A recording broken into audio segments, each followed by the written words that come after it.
नमस्कार, मैं हूं वसुंधरा और आप देख रहे हैं यस टीवी।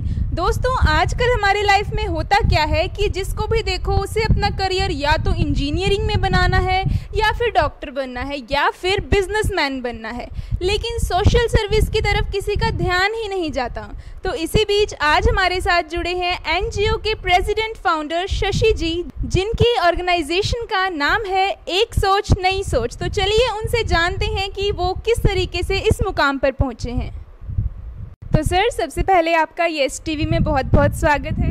धन्यवाद। और मैं आपके इस प्लेटफॉर्म के माध्यम से यस टीवी के जितने भी दर्शक हैं उनको भी मैं नमस्कार करता हूं। तो सर, जिस तरीके से आपकी ऑर्गेनाइजेशन के नाम में ही इतना गहरा मैसेज छिपा है, एक सोच नई सोच, तो इसके बारे में आप क्या कहना चाहेंगे? एक सोच नई सोच एनजीओ को बनाने का उद्देश्य यही था कि आज बहुत सारी ऑर्गेनाइजेशंस बहुत सारी फील्ड्स में काम कर रही हैं, लेकिन आज भी हमारी देश की समस्याएं दिन प्रतिदिन बढ़ती जा रही हैं। तो एक सोच नई सोच का उद्देश्य यही था कि हम लोगों को इतना जागरूक कर दें कि पूरे देश में एनजीओ की जरूरत पड़े ही ना। जब तक देश के लोग जागरूक ही नहीं होंगे, हम एनजीओज बनाते रहेंगे। तो हम चाहते हैं कि एक दिन ऐसा आए कि हमारे देश के लोग इतने जागरूक हो जाएं, इतने सक्षम हो जाएं कि किसी एनजीओ की जरूरत पड़े ही ना। तो सर, आपकी इस एनजीओ को कितना टाइम हो गया है, कब ये बनी थी? हमने अक्टूबर 2015 में काम करना शुरू किया था और एक साल हमें ये समझने में लग गया कि हमें एनजीओ को रजिस्टर्ड कराना चाहिए कि नहीं कराना चाहिए, लोग हमारे साथ आएंगे कि नहीं आएंगे। लेकिन जब हमने एक साल काम किया तो हमें ये लगा कि अब हमें अपना एनजीओ को रजिस्टर्ड करा लेना चाहिए।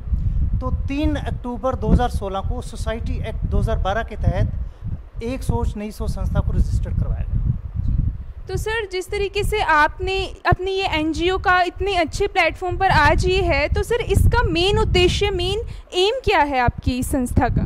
हमारी एनजीओ के 4 उद्देश्य हैं। एक तो पहला, देश को कर्ज मुक्त किया जाए। दूसरा, युवाओं को सक्रिय राजनीति में लाने के लिए प्रेरित किया जाए। तीसरा, पूरे विश्व से अंधविश्वास और पाखंड को ख़त्म किया जाए। और चौथा, एक वैकल्पिक व्यवस्था की जाए कि जिससे हमारे देश की सभी समस्याओं का समाधान हो सके। जी सर, आपने बिल्कुल सही कहा। हमारे देश से अंधविश्वास मिटना तो बहुत ज़्यादा ज़रूरी है, क्योंकि ये बढ़ता ही जा रहा है। तो सर, मैं आपसे जानना चाहूँगी कि ये अंधविश्वास हमारे देश से किस तरीके से मिट सकता है? इस अंधविश्वास को ख़त्म करने में महिलाएं ही सबसे ज़्यादा अच्छी भूमिका निभा सकती हैं। आज देश की जो समस्याएं हैं, अगर हम किसी महिला से देश के संविधान के बारे में बात करते हैं तो किसी भी महिला को उसके बारे में बहुत अच्छी जानकारी नहीं होगी। लेकिन जो धर्म के हमारे ग्रंथ हैं उसकी आड़ में जो पाखंड हैं, जो हमारी महिलाएं हैं, ज़्यादातर भारतवर्ष की महिलाएं हैं, ज़्यादातर उन चीज़ों को जीवन में अपना रही हैं आज, जिसके कारण हमारा देश पिछड़ता जा रहा है। तो मैं महिलाओं से ज़रूर निवेदन करूंगा, वो अपना वैज्ञानिक दृष्टिकोण विकसित करें, संविधान को पढ़ें और जो साइंस की किताबें हैं उनको पढ़ना शुरू करें, जिससे हमारा ज्ञान भी बढ़ेगा और हम अपने देश के विकास में अपना योगदान भी दे सकेंगे। सर, आपको समाज सेवा में कब से रुचि है? कि आप बचपन से ही समाज सेवा की ओर आना चाहते थे? ऐसा नहीं है। मैं जब स्कूल और कॉलेज के टाइम में था, मैं भी बहुत ज़्यादा अंधविश्वास में बिलीव करता था। मैं भी मंदिरों में निरंतर जाता था, जो भी धार्मिक आस्थाएं थी मैं उनका पूर्ण रूप से करता था। जब ग्रहण लगता था मैं भी नहाने जाता था। तो फिर जैसे जैसे मेरा जीवन आगे बढ़ा तो मुझे महसूस हुआ इनकी तो ज़रूरत ही नहीं है, क्योंकि इससे मेरे जीवन में कोई बदलाव नहीं आने वाला है। जो देश की समस्याएं हैं, जब तक सब लोग उसके प्रति जागरूक नहीं होंगे, हम कितना ही अंधविश्वास के नाम पे या धर्म के नाम पे हम अपना समय लगा लें या पैसा इन्वेस्ट कर लें, उसका हमारे जीवन में, हमारे देश के लोगों के जीवन में कोई बदलाव नहीं आएगा। तो फिर मुझे उसके बाद समझ आना शुरू हुआ कि हम देश की समस्याओं के ऊपर काम करना शुरू करें। तो मैंने धीरे धीरे उनके ऊपर काम करना शुरू किया। तो फिर मेरे जीवन में 2 साथी ऐसे मिले मुझे, जिसमें एडवोकेट बलबीर सिंह जी और जो वैज्ञानिक सोच के आरपी गांधी जी। इन लोगों के जब मैं संपर्क में आया तो मेरा जो ज्ञान है वो थोड़ा बेहतर हुआ और इन्हें मैं शुक्रगुजार हूँ कि मेरे जीवन में मेरे माता पिता के बाद ये ऐसे 2 साथी आए कि जिनसे मुझे मेरे जीवन का लक्ष्य प्राप्त हुआ। मुझे आज तक, वरना 2012 से पहले मुझे मेरे जीवन का लक्ष्य नहीं मालूम था। बिल्कुल सर, ऐसा ही होता है। आज के टाइम में किसी को अपना एम ही नहीं पता होता है, लेकिन जब इंसान उस पर अपना ध्यान लगाए कि हमें लाइफ में करना क्या है, तो कुछ भी इम्पॉसिबल नहीं होता। तो सर, मैं आपसे जानना चाहूँगी कि आपकी इस फील्ड में क्या क्या अचीवमेंट्स रही हैं, क्या क्या आपकी उपलब्धियाँ रही हैं? मैं अभी कोई ख़ास उपलब्धि हमारी नहीं रही है, क्योंकि अभी हम बिल्कुल अपने आप को फेलियर समझते हैं। उसका कारण क्या है कि जब मैं स्कूल्स के टीचर्स से मिलता हूँ, आज हमारे स्कूल का इंफ्रास्ट्रक्चर उतना बढ़िया नहीं है, लेकिन यमुनानगर में बहुत सारे स्कूल्स हैं। मैंने स्कूल के टीचर्स से बात करने की कोशिश की कि हम एक प्लेटफॉर्म ऐसा क्रिएट करें कि जिसमें रिटायर्ड टीचर्स एक कमेटी बनाएं और हर टीचर्स उसमें कुछ कंट्रीब्यूट करे और हम हर महीने एक सरकारी स्कूल को बहुत बेहतरीन स्कूल बना सकते हैं। तो अभी हम टीचर्स को समझाने में ये कामयाब नहीं हो पाए हैं, तो ये हमारा बहुत बड़ा फेलियर है। हम जब एडवोकेट के साथ बात करते हैं तो मैं एडवोकेट के साथ ये बात करता हूँ कि जो संविधान की पुस्तक है, वो पुस्तक आज देश के लिए सबसे इम्पोर्टेंट पुस्तक है। उसमें एक जो संविधान है हमारा, उसमें सभी धर्म समाहित हैं, और अगर हम संविधान को लोगों के बीच में लेके जाएं तो देश से अंधविश्वास और पाखंड खत्म हो सकता है। हमारी जो ड्यूटीज़ हैं संविधान में, हमें 11 ड्यूटीज़ दी हैं। एक ड्यूटी ये है कि हम वैज्ञानिक दृष्टिकोण को विकसित करें, हम ज्ञान अर्जित करें, उसके ऊपर कोई काम ही नहीं कर रहा है। एक ड्यूटी हमारी ये भी है कि हम जितनी भी अपनी संस्थाएं हैं, राष्ट्रीय संस्थाएं हैं, उनको बचाएं। आज हमने वो सारी संस्थाओं को बेच दिया। एक ये है कि जितने भी हमारा राष्ट्र है उसको हम कैसे मजबूत करें, उसकी एकता अखंडता को कैसे बनाएं, हम उसके ऊपर नहीं काम कर पा रहे। तो हम यहाँ पर भी अभी तक फेलियर हैं। इसके अलावा जब मैं डॉक्टर्स के पास जाता हूँ तो डॉक्टर से मैं बात करता हूँ कि डॉक्टर्स, मेडिकल साइंस है, मेडिकल साइंस कहती है कि हमारे शरीर में कहीं पे भी आत्मा नहीं है, लेकिन आज भी जितने भी हमारी धार्मिक गुरु हैं वो आत्मा, परमात्मा, मोक्ष, पूर्ण जन्म के नाम पे लोगों को गुमराह कर रहे हैं। जब तक देश की जनता ये नहीं जान पाएगी कि सही क्या है और गलत क्या है, तब तक हमारे देश में कोई बदलाव नहीं आएगा। हमारा प्रयास, हमारा निवेदन आम जनता से यही है कि वो जीवन में अंधविश्वास और पाखंड को छोड़ें और वैज्ञानिक दृष्टिकोण को विकसित करें। देश में बदलाव संभव है अगर सभी लोग, यमुनानगर जिले वासियों को मैं निवेदन करता हूं आपके माध्यम से कि वो 2 साल हमारे साथ आएं। हम इस शहर में हर व्यक्ति के जीवन में खुशहाली ला सकते हैं। बहुत अच्छी बात कही सर आपने। तो सर, जिस तरीके से आप एक सोच नई सोच एनजीओ के प्रेसिडेंट फाउंडर हैं, तो आप इस मुकाम पर आने के लिए अपना क्रेडिट किसको देना चाहेंगे? क्योंकि कहते हैं ना, हर किसी की सफलता के पीछे कोई ना कोई इंसान तो ज़रूर होता है सर। इसके पीछे एक व्यक्ति नहीं है, यमुनानगर के सैकड़ों लोग हैं।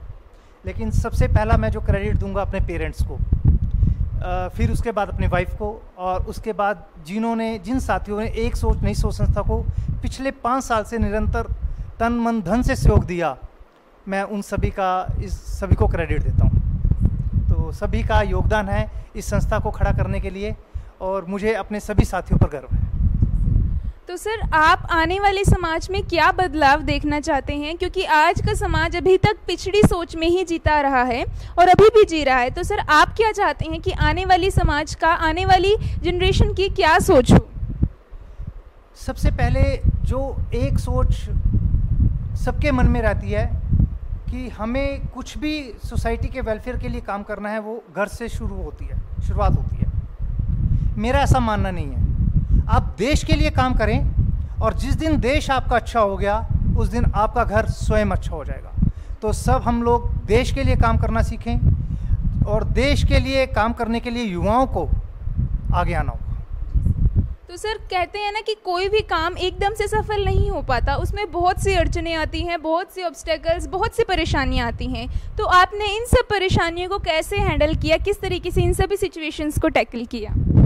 सच बताऊं, आज तक मैं पूरे विश्व में अपने आप को सबसे सौभाग्यशाली मानता हूं।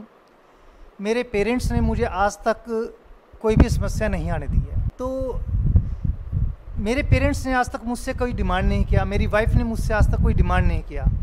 तो जब मुझे घर से ही फ्री कर दिया तो मैं समाज के लिए बहुत आराम से काम कर पाया, और मेरे साथ बहुत सारे ऐसे साथी हैं जिन्होंने मुझे हर तरीके से साथ दिया।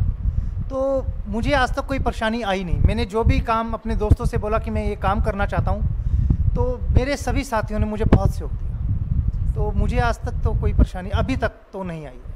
जी सर, आपने जिस तरीके से कहा कि आपको आपके साथियों ने, आपकी परिवार वालों ने पूरा सपोर्ट किया है, तो क्या जब आप इस सोशल सर्विस के फील्ड में आना चाहते थे तो क्या तब भी आपके परिवार वालों को कोई आपत्ति नहीं थी इससे?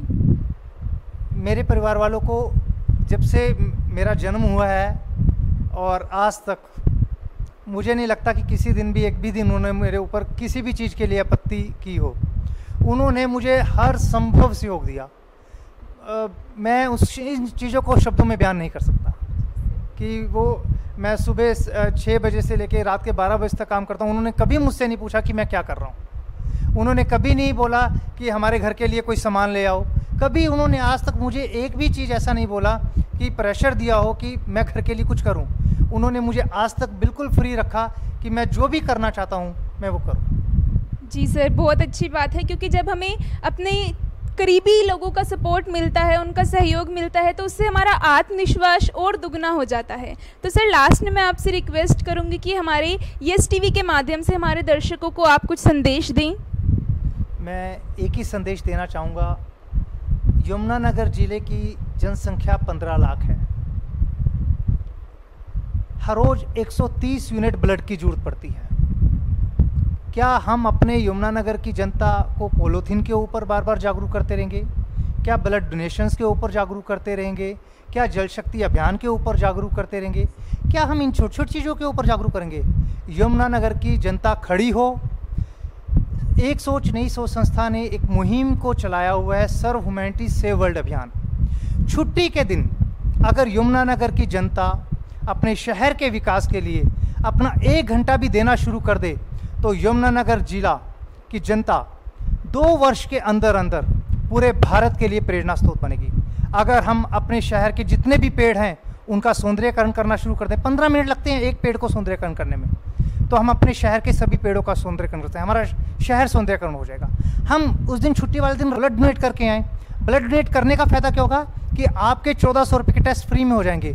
आपको ये पता चल जाएगा कि आपके अंदर क्या क्या बीमारियाँ हैं और वो खून ऐसे लोगों के काम आएगा जिनको ज़रूरत है। तो मैं ऐसी बहुत सारी चीज़ें हैं कि जहाँ पर अगर छुट्टी के दिन हमारे शहर के लोग समाज के लिए अंधविश्वास और पाखंड को छोड़कर थोड़ा सा भी देश के लिए कुछ कंट्रीब्यूट करते हैं तो देश में बहुत बड़ा बदलाव आ सकता है। मैं एक छोटी सी और आपको कैलकुलेशन देता हूँ। 15 लाख लोग हैं, अगर सभी लोग 100 रुपये भी इकट्ठा करें तो महीने में 15 करोड़ होता है। हम अपने शहर के लिए हर व्यक्ति के लिए फ्री ट्रांसपोर्टेशन कर सकते हैं। हर औद्योगिक व्यक्ति के लिए जिसका उद्योग है उसको हम फ्री ट्रांसपोर्टेशन दे सकते हैं। अपने शहर को सौंदर्यीकरण कर सकते हैं। अपने हर व्यक्ति के लिए फ्री में इलाज की व्यवस्था कर सकते हैं। अपने सिस्टम को, एजुकेशन सिस्टम को बहुत अच्छा बना सकते हैं और इसके लिए कोई पैसा खर्च करने की ज़रूरत नहीं है। हम यमुनानगर जिला पूरे हरियाणा में 2nd लार्जेस्ट टैक्स पेयर है, लेकिन उसके बावजूद भी आम व्यक्ति को मूलभूत सुविधाएं नहीं मिल रही हैं। लोकतंत्र का अर्थ ये नहीं है कि सिर्फ आप वोट करें। लोकतंत्र का अर्थ यह है कि आप राजनीति में हिस्सा लें। जिस दिन इस देश के लोग इस बात को समझ लेंगे उस दिन इस देश में बदलाव आना निश्चित है। हम आत्मनिर्भर भी बनेंगे और विश्व गुरु भी बनेंगे। आपका बहुत बहुत धन्यवाद। जी सर, बहुत अच्छी बातें बताई हैं आपने। हम सबको ब्लड डोनेशन में और इन सभी चीज़ों में अपना योगदान देना चाहिए, क्योंकि हम नहीं जानते कि हमारा दिया हुआ ब्लड कितने लोगों की जान बचाएगा और कितने लोगों को नई ज़िंदगी देगा। तो सर आपका बहुत बहुत शुक्रिया अपना कीमती समय हमारे यस टीवी को देने के लिए। धन्यवाद। देखते रहिए यस टीवी। नमस्कार।